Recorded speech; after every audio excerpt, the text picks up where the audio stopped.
Hi, and welcome to episode 5 of Focal Point, bringing business and success into focus. My name is John Cutler, and I'm a certified Focal Point business coach and franchisee owner of Focal Point Business Coaching Alberta, where a proven curriculum is powered by the excellence of Brian Tracy. I work with business owners, entrepreneurs, and executives to help them achieve their personal and business goals faster than they ever thought possible.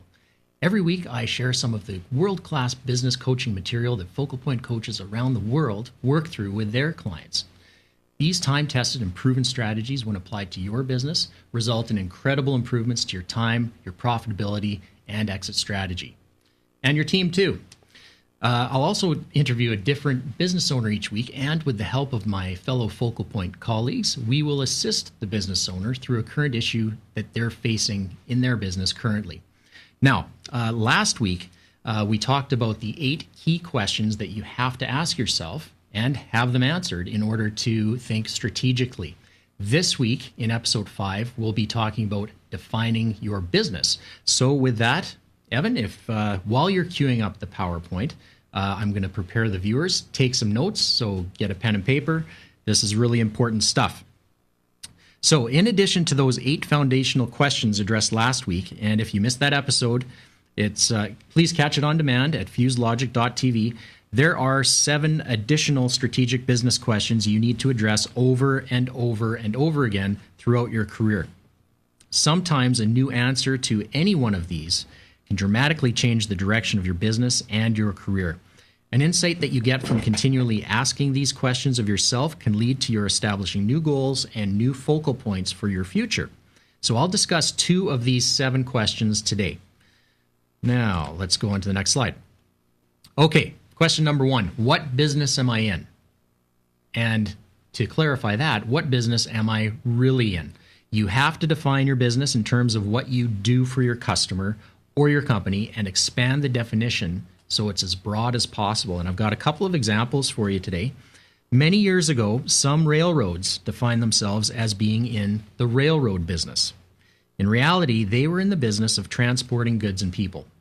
By ignoring other avenues of transportation that were developing, such as trucking or busing, shipping, airplanes, many railroads ended up going out of business. There's another example that's a little more recent. Internet companies. Many early internet companies defined themselves as providers of free information, geared towards attracting as many eyeballs as possible. In reality, the internet is a communication and distribution channel that must be focused on selling products or services and making a profit, just like any other business. The failure to accurately define the business has led to the loss of literally billions of investment dollars. Okay, next slide, please. Here's the next question. What business will I be in if things continue the way they are today? So what will you be doing in 1 to 5 years from today if you don't change? Is it a good strategy to continue in your current line of business, or should you be looking at changing in some way? So you have to analyze that. Now, if you were to dramatically improve your skill, your level of knowledge or skills, your products or services, your industries or markets, what business could you be in if you really wanted to be? So this is when we start tapping into your passion, okay? Which is very key as well. And this is going to be our last slide of the day. What business should you be in? And for this, you have to look at yourself. So know yourself, know what you're about. What do you want to do? What do you need to do? Look at your talents and abilities. Where's your energy? So look at your energy level. And now we're looking clearly at what your passion is, your heart's desire. So the key here, what changes will you have to make personally to become the kind of person you need to be in the future? So that's when you do your inventory, your personal inventory, and figure out, okay, what do I want to do? What should I be doing? And what skills and knowledge do I need to acquire in order to get there? Okay? My in-studio guest is nodding his head in agreement, so that's fantastic. And with that, we'll come back. Awesome. You are watching Focal Point, bringing business and success into focus. I'm John Cutler, and with me in studio is Terrell Edwards, the owner and CEO of Spiffy Clean here in Sherwood Park.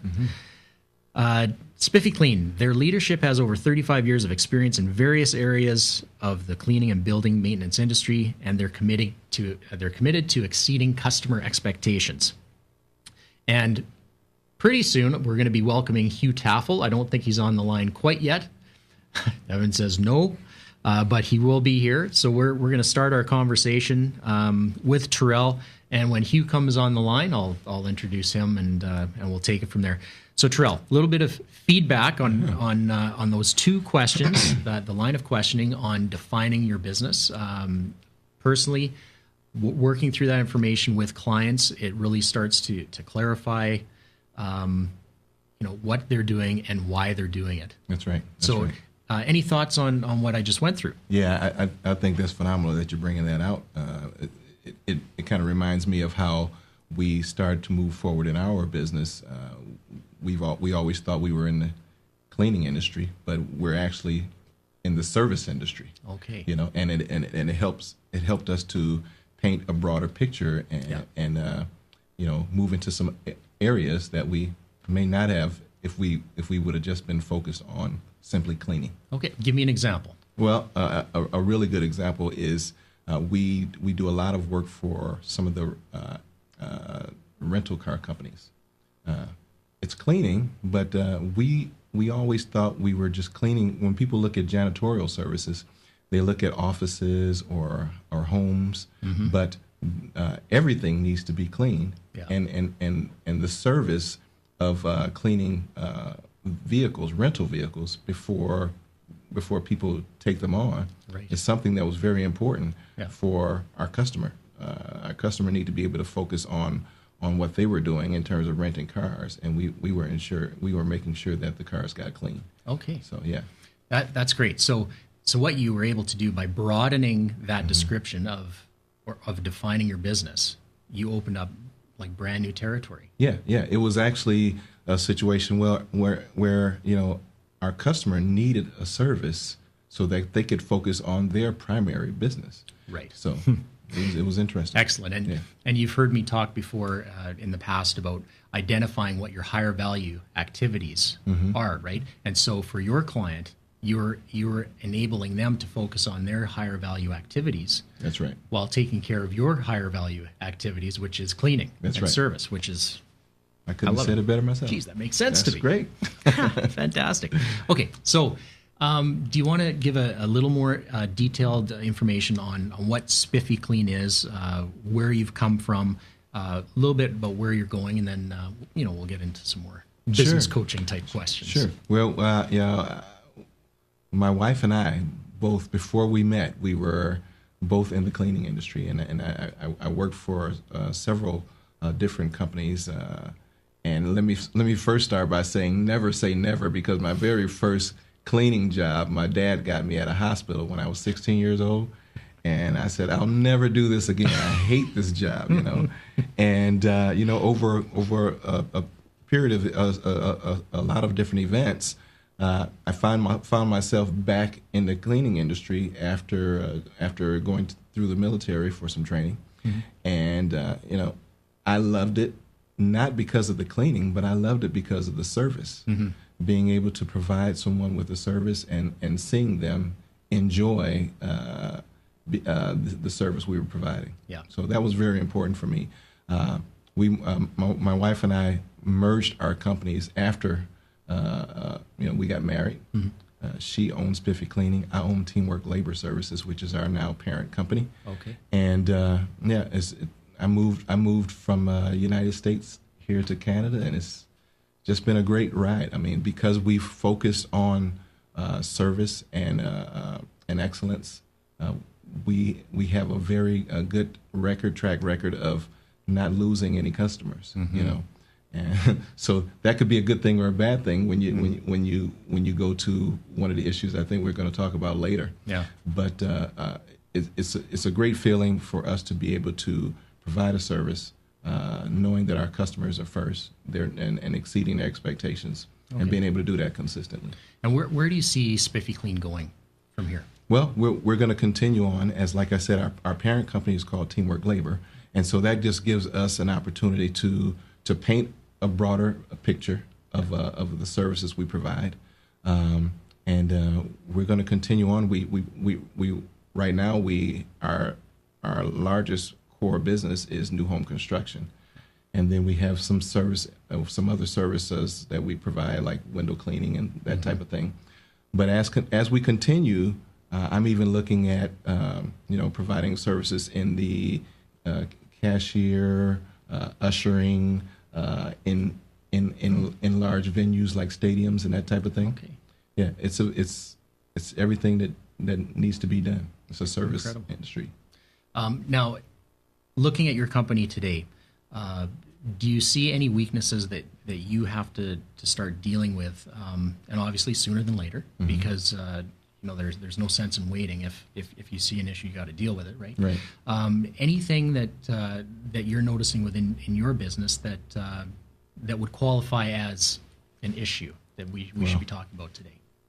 Boy, well, the one thing that sticks out in my mind, as I said, because we are continuing to grow, at a very rapid pace, we need consistency in our staffing.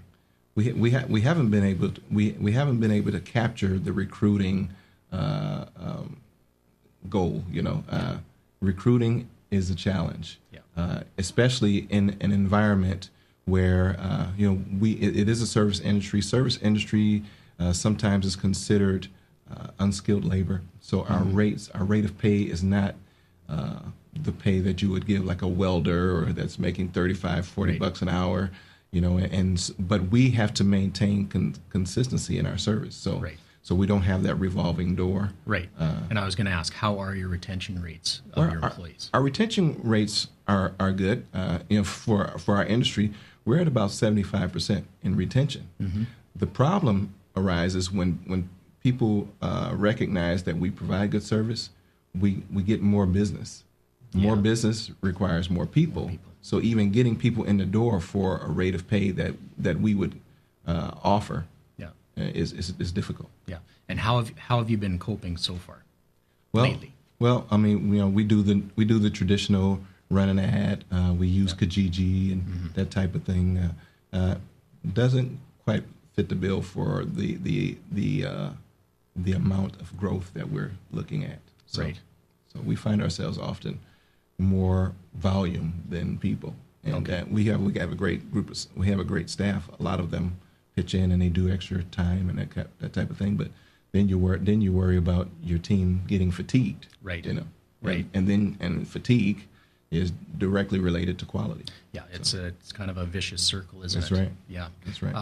So what do you think you can do to help minimize that, and what are you doing to minimize that right now? Because I'm sure there's competitors that you have that are probably running into the same types of issues. So what are you doing? Well, we in terms of recruitment, we're recruiting. We're doing what we've always done, which is the running the ads in the paper and the Kijiji, and our website works well and things like that. But the other part of that is the staff that we have. We try to make sure we take really good care of them. Right. We have recognition programs in place, and we always want to let our teams know that, man, we really appreciate you coming out here every day and giving 110%. Yeah. So having known you for a couple of years, I know the importance of those quality standards that Spiffy Clean has, and you mentioned the importance of having consistency with your staff. What training do you have in place for them to make sure those quality levels are maintained? We actually have a training program and so our new people will always go through a training program that is consistent, and then the next thing, of course, is we have a part of that training program is we have someone that is designated to do training. So that's very key to our consistency.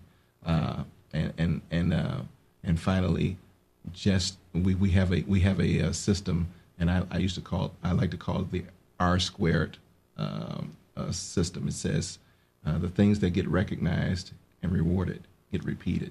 So if we focus on the good things, oftentimes we like to go out and we'll find ourselves looking for things wrong. So we try to promote, let's look for things right, and looking for things right will promote consistency. Yeah, I totally agree. Yeah. And in terms of the employee engagement, when they're receiving that positive feedback and the rewards, something that I learned back when I was doing recruiting, was one negative comment by a manager requires 10 positive comments to compensate for.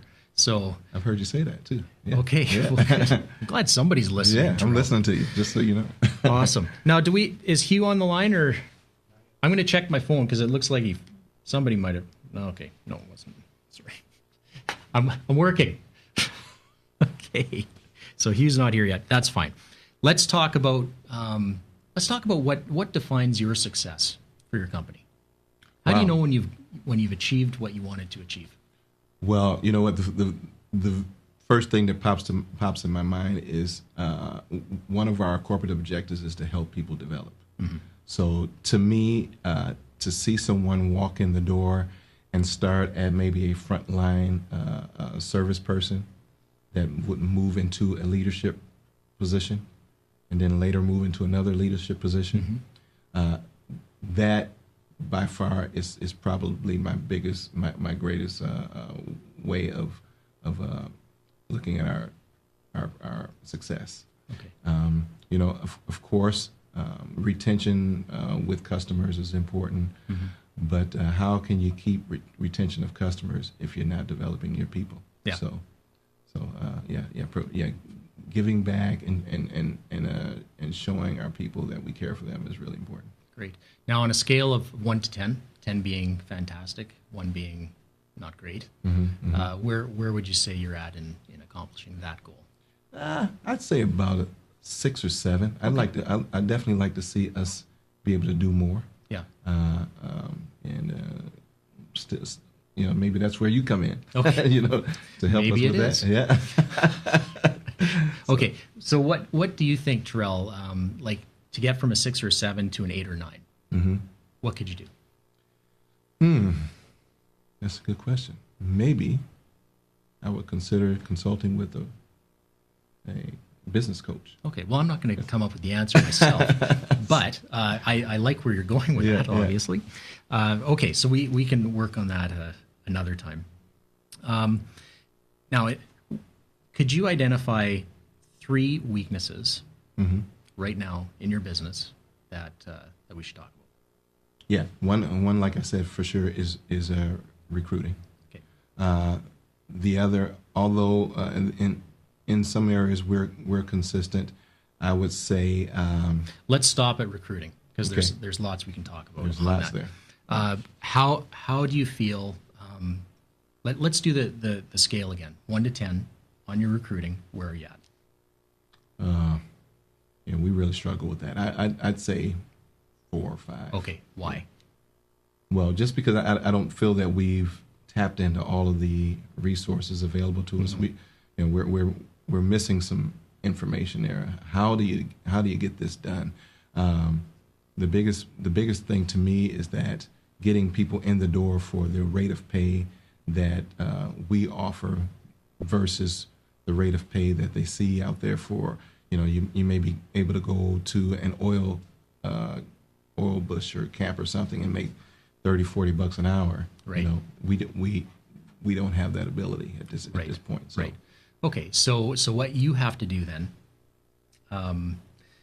is show them the additional value that they're getting from being a part of your team, right? That outweighs the money component. That's right. Right.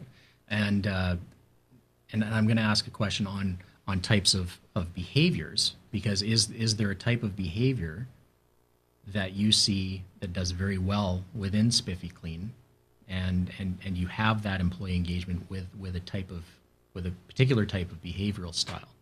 Because I have tools that can help you with that. Okay. And you've heard me talk in the past about the DISC assessment, and for you viewers out there, you've heard it as well, because that's one of the selling tools that I have. Okay. And what it does is it starts to limit your risk in terms of bringing a person on, only to lose them down the road, right? So if we can improve your retention rates by 20, 25, 30, 40, 50%, just by making sure you know exactly what type of behavioral style this person is and what motivates them, right? Because some people, money's not the motivator. That's right. You know, maybe it's being close at home. That's right. Right. So we can certainly talk more on that. Okay, another weakness. Here's one. We like to promote professionalism. Yeah. You know, sometimes you know, getting people to come to work, you know, in uniform, you know, is difficult. Right. You know, so I would say that's one. And another thing is maybe misplacing equipment. So we have a lot of moving parts. It's a very logistical. You know, people think it's called unskilled labor when you look at cleaning. Right. But it's a lot of engineering components involved. Yeah. Well, it sounds like it. So yeah. So that would be another. Okay. Well, let's talk about the professionalism. My question to you is, if some staff members are not following through on the professionalism, do they understand why it's important, and why is it important? Well, it's important because it shows consistency. It shows unity among the service providers, and it to me it promotes a bit of pride to what we're doing. Yeah. So, and I would think it would also help promote referrals too. Absolutely. Because without that consistency, if I'm a business owner using your services, if I don't know who's going to be walking through the door, or at least the persona of who's coming through the door, which is Spiffy Clean, I'll be less likely to refer your services to somebody else. Well, that's absolutely right. Right. And as we all know, referral business is some of the strongest type of business you can get. Right? That's right. That's right. Okay. Now, do the staff members know why it's important? That was my other question. You know, that's something I think it's important, and when it comes to the training and development of our staff, that we continue to drive home. Yeah. Because as I mentioned before, as we get new people in, does that information get lost in the shuffle or not? And, well, right. Yeah. Right. And so how do you assure or ensure that it doesn't get lost in the shuffle? Well, I think the best thing would probably be add that into our checklist as we look at our training and development program. Right. So it's not in the checklist right now? I don't believe it is. Could you do that after we meet? Absolutely. Okay, Yeah. great. After this show, Terrell is going to put that into his checklist. So we've accomplished something today. All right. That's fantastic. That's great, Is Hugh on the line? Okay. So I think Hugh's going to be a no-show, but that's okay. I know he was busy this morning. He was going to try and make it. Hugh Taffel out of Canmore, great coach. I recommend him. Anyway, so I think what we'll do then is we'll go into the, Evan, if you could pull up the next PowerPoint. And you just hold tight here, Terrell. Okay. Yes, perfect. Okay, take action now. And Terrell and I spoke a little bit about the DISC assessment. It's amazing how, like when I talk about, in the introduction, I talk about time, team, profitability, and exit strategy. So many times the team component comes up, and part of the DISC assessment also is the time component, because what you're doing is you're saving yourself time on the hiring process. Okay. Right. So what we have today is a special, a deal on the DISC assessment, regularly $197. The price for viewers out there today, $97. Oh, it's a deal. It's a great deal. Yeah, it is. You have no idea. Okay. Financial report on your industry. So any North American categorized company, the NAICS coded company, I can provide a financial report. It's regularly $500, about half price. And the next slide, here's one that I highly recommend, and it's free. It's a 30-minute, no obligation, pure entrepreneurial call with the coach of your choice, which is me today. So thanks, Hugh. So that's valued at $250. So just contact me, jcutler@focalpointcoaching.com. And the Platinum package, you'll receive the DISC assessment, financial report, valued at $694, just under $200 today. So there's the link that you would go to, and we'll just keep that on the page for a little bit longer. Evan? Okay, it's on the next page. Frequency is so important in your marketing, folks. Just keep that in mind. Okay, 90-minute full session on defining your business. This is another one of the key sessions within the first module of the Focal Point program. Book a 90-minute one-on-one full session with me. Just get a hold of me at my email address there for just under $500. Okay, and then we can go through all of the reading that's included.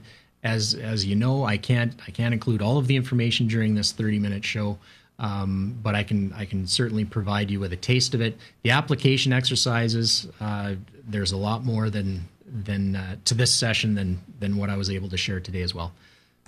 And finally, or was that the last slide? Well, that was the last slide. Okay, yes, for franchise opportunities.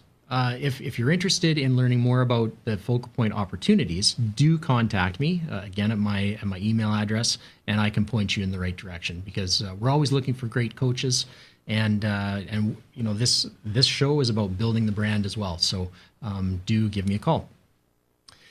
So Terrell, I'd like to thank you for being on today. It's been great. Always a pleasure, and you know what, you have a great shine about you, and you know, I'm honored to. Well, thanks, John. Honored to call you my friend. I appreciate it. So next week we're going to be looking at studying your competition, how to and why to study your competition. It's an incredibly important one. Be on at 10 o'clock Mountain Time on Wednesday of next week. Make the decision immediately to start improving your life and business, and there is no better time than right now. So do get a hold of me one way or another, and let's start moving your business and life forward. So again, I'm John Cutler for Terrell Edwards of Spiffy Clean. You've been watching Focal Point, bringing business and success into focus. Join me again next week on fusedlogic.tv, 10 a.m. Mountain Time next Wednesday. Bye for now. Thanks.